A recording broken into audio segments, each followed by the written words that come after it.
Let's say आज रात 12 बजे अमेजॉन आपका फेवरेट ऐप जिस पे आईफोन का प्राइस जो है वो ड्रॉप होने वाला है बाय 50%। तो आपकी ही तरह लाखों लोग उस वेबसाइट को रीच आउट करेंगे 12 बजते ही। तो अचानक से इतना रश होने के बाद भी अमेजॉन डाउन क्यों नहीं जाता है? So this magic happens because of load balancers. Welcome back to my YouTube channel. My name is Prince and today in this video we are going to talk about load balancers. That what are load balancers, load balancers क्या होते हैं, उनकी हमें जरूरत क्यों पड़ती है, why do we need them, how does a load balancer work, एक लोड बैलेंसर काम किस तरीके से करता है। We are going to talk about types of load balancers, that what are the types of load balancers, कितने types के होते हैं load balancers, load balancing algorithms, and then we will talk about real world examples कि real world में load balancers को किस तरीके से इंप्लीमेंट किया जाता है और उनके ट्रेड ऑफ्स क्या हो सकते हैं। So the first question here is what is a load balancer. Load balancer को समझने से पहले हमें समझना पड़ेगा कि क्लाइंट सर्वर आर्किटेक्चर क्या होता है। To understand that we will go to the mood board. What is a load balancer, तो उसको समझने से पहले हमें समझना पड़ेगा क्लाइंट सर्वर आर्किटेक्चर को, कि क्लाइंट सर्वर आर्किटेक्चर में किस तरीके से रिक्वेस्ट को रिजॉल्व किया जाता है और रिस्पॉन्स वापस आता है।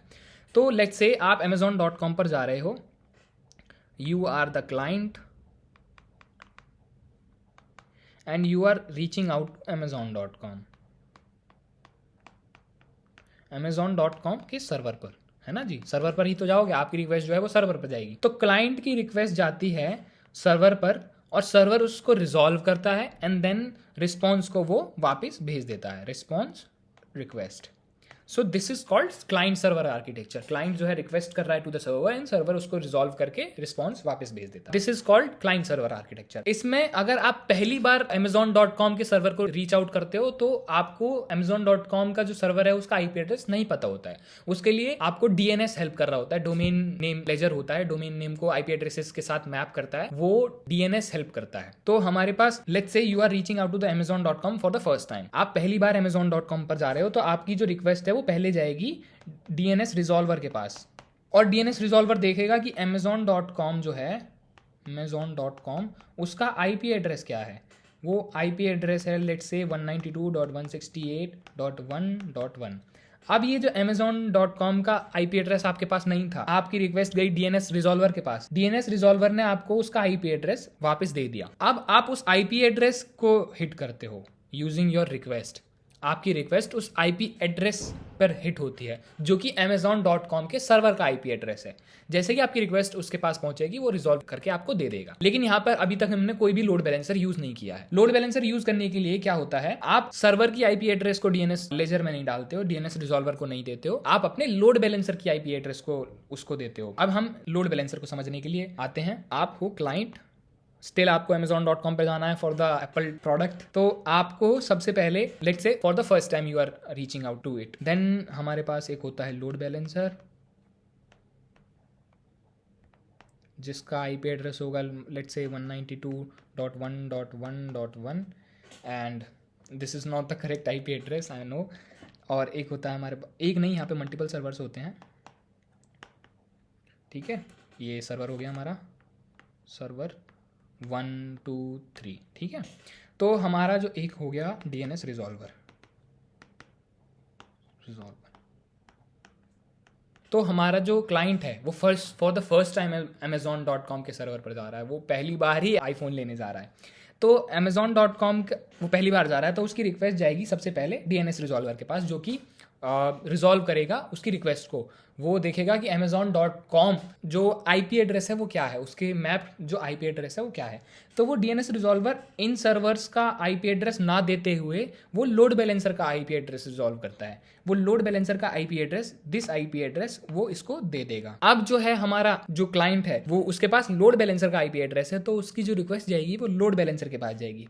सो the request goes to the load balancer. अब लोड बैलेंसर अपनी एल्गोरिदम के हिसाब से, जो उसके अंदर एल्गोरिदम्स हमने पहले से ही फिट कर रखी हैं, उसके हिसाब से वो देखेगा कि हमारा कौन सा सर्वर अलाइव है। वो पिंग करता रहता है, कंटिन्यूसली देखता रहता है कि कौन सा सर्वर अलाइव है, और वो देखेगा कि हमारा कौन सा सर्वर जिसके पास ऑलरेडी कम रिक्वेस्ट हैं। मतलब बहुत सारे क्राइटेरियाज होते हैं, अलग अलग एल्गोरिदम्स में अलग अलग क्राइटेरियाज होते हैं। उन क्राइटेरियाज को जैसे कोई भी सर्वर फुलफिल कर रहा होगा उसको वो मैप कर देगा उस रिक्वेस्ट को। So that's how a load balancer work. Why do we need it? देखो, इसको समझाने के लिए एक मैंने इंटरनेट से वो भी लिया था। क्लाइंट जो है वो इंटरनेट पे होते हैं और इंटरनेट से लोड बैलेंसर पर जाती है हमारी रिक्वेस्ट, और रिक्वेस्ट फिर लोड बैलेंसर जो है बैलेंस आउट कर देता है थ्रू आउट मल्टीपल सर्वर्स। उसके पास कई सारे सर्वर्स स्पिन आउट होते हैं। मान लो अब हमारा एक सर्वर जो है वो 1000 रिक्वेस्ट को एक साथ हैंडल कर पा रहा है, लेकिन हमारे यूज़र्स हैं 4000, तो हमें 4 सर्वर्स की ज़रूरत पड़ेगी। तो हमारा जो लोड बैलेंसर है वो ये देखता रहेगा कि कितने सर्वर्स हमारे पास अवेलेबल हैं। लेट्स से 4000 की जगह पे 5000 हो जाते हैं अचानक से, तो लोड बैलेंसर देखेगा कि हमारे चारों सर्वर्स जो हैं वो घिरे हुए हैं, अब उसको बैलेंस आउट करने के लिए सर्वर्स कम पड़ रहे हैं, तो वो एक रिक्वेस्ट बना सकता है to spin out a new server. एक नया सर्वर स्पिन आउट हो जाएगा जिसपे वो अपनी जो नेक्स्ट रिक्वेस्ट हैं उनको मैप करेगा। That's how a load balancer work. This is a load balancer is. उसके बाद the next question is load balancers हमें क्यों चाहिए होते हैं? लोड बैलेंसर्स हमें चाहिए होते हैं स्केलेबिलिटी पर्पस के लिए। अभी तक हमारे पास सिर्फ 1000 यूज़र थे जो कि हमारा एक सर्वर हैंडल कर ले रहा था आराम से, लेकिन जैसे जैसे हमारे यूज़र्स बढ़ेंगे, हमारा बिजनेस स्केल करेगा, तो हमें अपनी सर्विस को मेंटेन करके रखने के लिए हमें सर्वर्स भी मल्टीपल करने पड़ेंगे, क्योंकि एक सर्वर जो है सिर्फ 1000 यूज़र्स को हैंडल कर पा रहा है, तो हमें बहुत सारे सर्वर्स चाहिए। तो स्केलेबिलिटी पर्पस के लिए हमारा जो लोड बैलेंसर है वो बहुत अच्छा काम करता है। तो इसमें हमारी अवेलेबिलिटी बढ़ जाती है, इसकी वजह से हम 24/7 अवेलेबल हैं to the users that we have, क्योंकि हमारे पास सर्वर्स की कमी नहीं है। And then we have better performance. हमारे पास सर्वर्स इतने सारे हैं तो लेटेंसी कम होगी, तो परफॉर्मेंस ऑब्वियस सी बात है इंक्रीज हो जाएगी।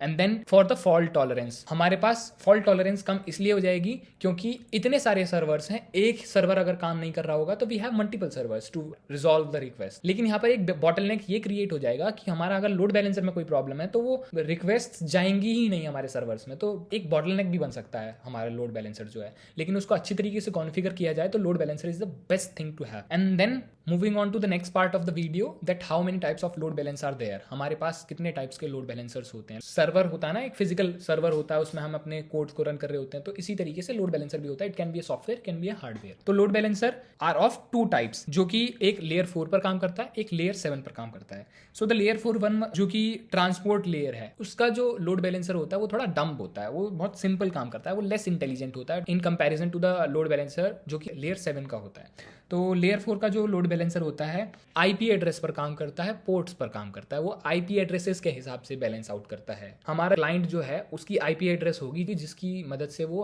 हमें रिक्वेस्ट कर रहा होगा to the load balancer.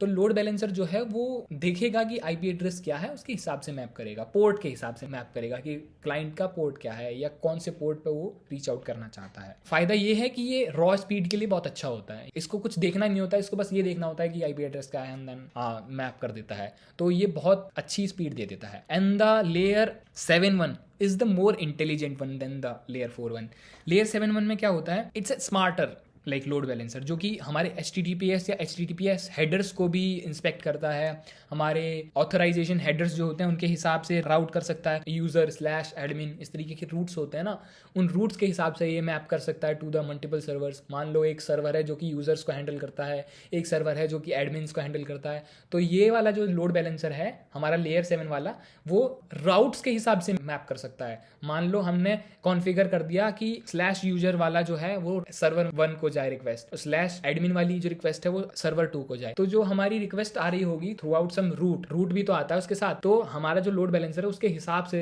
Map करेगा। द लेयर 7 इसीलिए इतना स्मार्ट है कि वो बहुत सारी चीजों को देख सकता है एक साथ। After that we have load balancing algorithms, जो कि लोड बैलेंसर यूज करते हैं। तो लोड बैलेंसिंग एल्गोरिदम्स में सबसे पहली algorithm we have is round robin. Round robin algorithm जो होती है वो बहुत सिंपल होती है, सबसे सिंपल अगर कोई एल्गोरिदम है तो वो राउंड रॉबिन है। Let's say we have 4 servers, server 1, server 2, server 3, server 4, और हमारा जो क्लाइंट है वो रिक्वेस्ट कर रहा है, ये हमारा load balancer.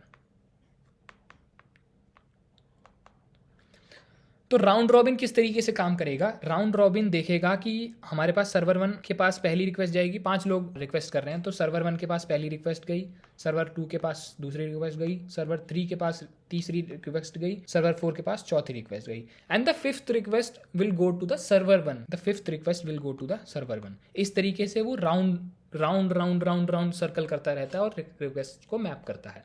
So this is round robin.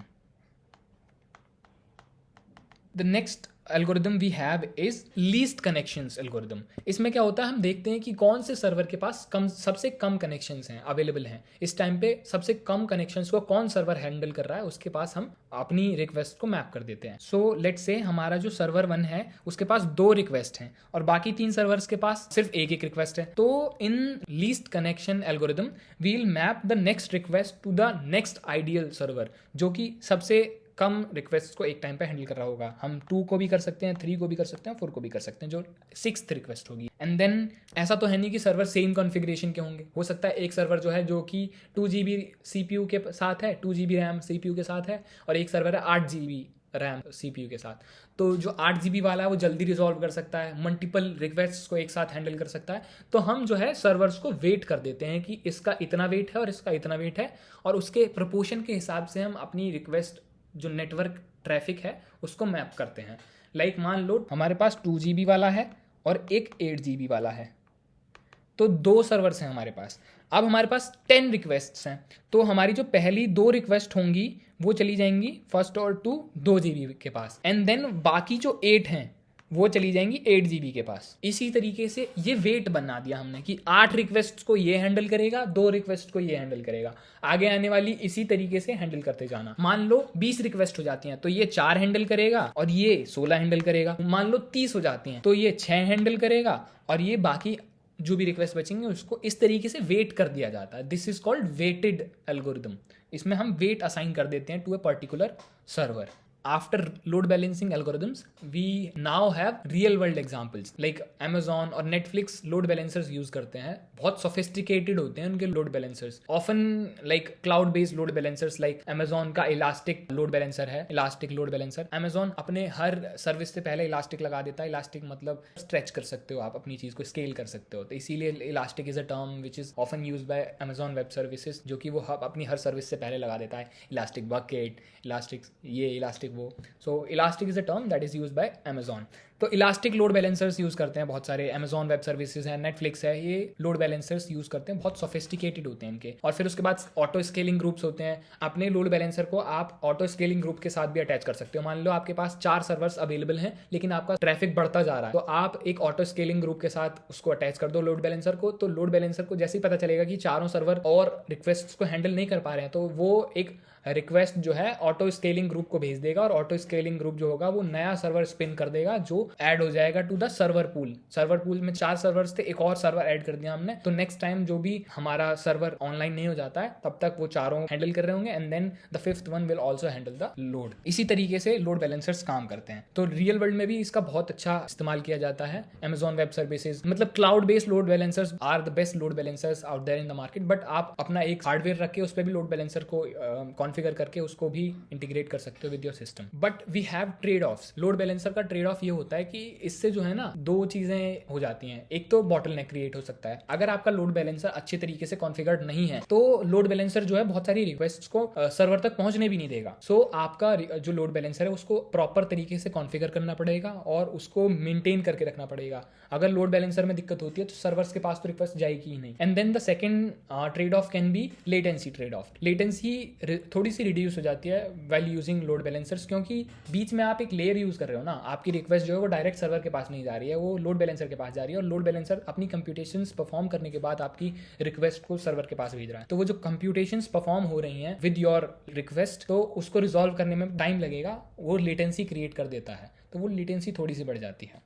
And with that हमें ये सीखने को मिला कि load balancers is the foundational component of A scalable system, कि एक स्केलेबल सिस्टम को बनाने के लिए हमें लोड बैलेंसर्स की आवश्यकता पड़ती है, हमें ज़रूरत पड़ती है लोड बैलेंसर्स की। And that's it. अगर आपको कुछ समझ में नहीं आया हो तो आप कमेंट्स में बोल सकते हो, मैं उसको भी समझाने की कोशिश करूँगा अच्छी तरीके से। And this is all for this video. In upcoming videos we'll talk about more concepts about system design and architecture, कि हम अपने सिस्टम को किस तरीके से रोबस्ट बना सकते हैं, स्केलेबल बना सकते हैं। We'll talk about them in the upcoming videos. Until then आप मेरी वीडियोज़ को अगर अच्छी लग रही हो तो लाइक करना, और अगर कोई सजेशंस हो तो we can have chats in the comment. Thank you.